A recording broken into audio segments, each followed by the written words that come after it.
Bonjour à tous, ici Stéphane Lusson du Substack Francesul.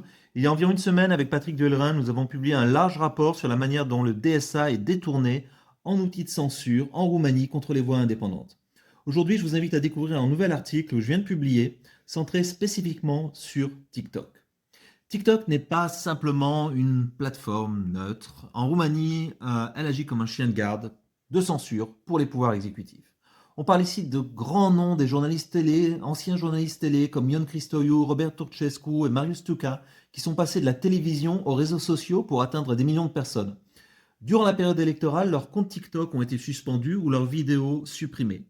Et puis il y a Vlad Mercouri, un journaliste d'investigation extrêmement populaire sur TikTok, qui a vu ses vues chuter de 60% après avoir exposé un scandale impliquant l'actuel Premier ministre. Il semble que lorsque des journalistes abordent des sujets sensibles pour le pouvoir, TikTok intervient et les fait taire. Il y a seulement 2 jours, la radio roumaine Gold FM a diffusé une interview de Liviu Alexa, un autre journaliste de premier plan avec énormément d'abonnés sur Substack.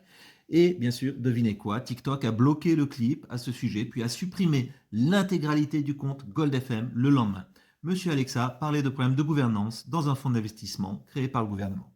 Donc ce n'est pas un incident isolé, cela ressemble à des actions systématiques prises au service du pouvoir. Pendant ce temps-là, TikTok ne fournit aucune réponse quand on leur pose des questions. Ils ne respectent même pas les règles de transparence du DSA, et sans parler évidemment des procédures d'appel.